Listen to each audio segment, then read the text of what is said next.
It's been a long time coming, and I know a change gonna come. Oh, yes, it is. Reason why I started with that is that when I first came into the streets, I realized that I was investing in dying. I was doing everything to get myself killed. I was doing everything like walking my friends to their last hours. I was the problem. I was the savage. When I was in the street, they called me bad news. Everything about me was bad. The way I lived, the way I functioned, the way I wanted to be represented was bad. One of the parts that helped me out was my little brother. He always been on my side. He always been there for every situation I was in. People talk about love. And love was major to me because in the process of love, I got a chance to see how many people loved me when I got shot up. I got shot up 2:30 in the afternoon, 2 times in my stomach, 1 in my back. The person felt like that wasn't enough, so he came back October 24th, and he shot me up again, 8 o'clock in the morning, bright early. When everybody else was getting turkey and eggs and cheese and bacons, I was getting bullets for breakfast. So that means he woke up early that day thinking about how to give me bullets all day. I was a situation that he felt like he only would have existed and been good if I'd be dead and gone. That same brother now is somebody I disciple and I work with.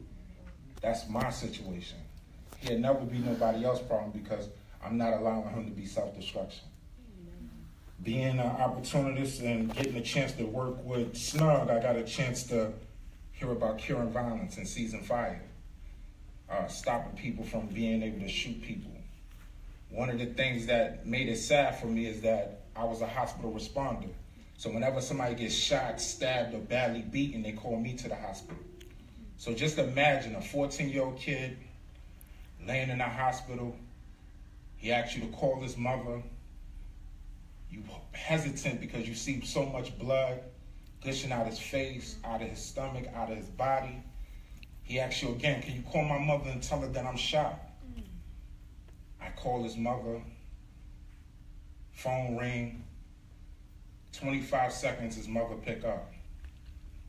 25 seconds he expired. So when I called to tell this young mother that her son was shot, I had to flip the verse and tell her son is dead. When Arches came around and Next Step came around, I didn't have to do that no more because now we're being proactive. The part that people didn't understand when I say credible messengers and credential is the fact that I went to the same hospital that I saved about 500 to 1,000 people in, and the officers beat me up because I didn't have an ID badge. They didn't know who I was. They didn't know what I was doing. They didn't understand the HIPAA law. The HIPAA law means that everything about this patient is confidential. Same thing with cure violence and with Arches, things are confidential. Everything don't get talked about. Names not even supposed to be mentioned. So here it is, I'm dealing with something where you're getting a child and a people the chance to meet themselves. You're giving them the opportunity to have a hot meal that they probably didn't have in 3 to 4 days. You're giving them an opportunity to meet their heart and mind together. That ceremony is so beautiful when you see it. It's so incredible when you see a young man telling you that I never knew I could do this. I never knew I could wear a tie, I could wear a suit. Some people think they only wear suits when they go to funerals. I hate when we gotta think after a person is dead to understand we could have thought while they was alive. Do you know what it's like to have a young man tell you, beloved, I'll see you tomorrow, when before tomorrow wasn't even a thing he would say. So now here it is, I used to be bad news. I started a young crew when I was 11 years old. My brother's the walking example of that crew. That crew turned to be 1,000 strong. Now them same young individual kids and their grandmothers and their mothers is calling me. And I give you this last situation. One of the ladies that watched me go from bad news to beloved saw me talking to some young men right there on the street. I'm facilitating, talking to them, getting into a deep moment with them. I get done with them. She turns to me and said, "Yo, you're doing a great job. I just want to tell you one thing." And I was like, "Go ahead, talk to me." She was like, "Can I show you something first?"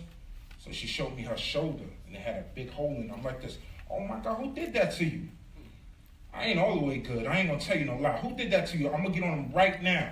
And she looked at me and she was like this. No, calm down, calm down. It ain't that serious. I just wanted to show you the hole because you did it. Oh. She said, you was the one that put this big hole in my shoulder. When you was shooting out here one day, I went to jump to save my life. She said, every night I used to cry and pray and cry. And I was like, thank you for praying for me. She said, I wasn't praying for you. I was praying for my son not to kill you. Her son used to hug me so strong and so tough. I used to think he really did love me, but not knowing he was fighting his temptation to murder me. This is why I get in the streets and I go out there as beloved. This is why I changed my name from Bad News to Beloved. This is why I live off the foundation of love. With love, I'm independent. Nobody can tell me when it starts, how heavy it is, how big it is, how tall it is, what width it is, none of that. Nobody can make me not independent with my love.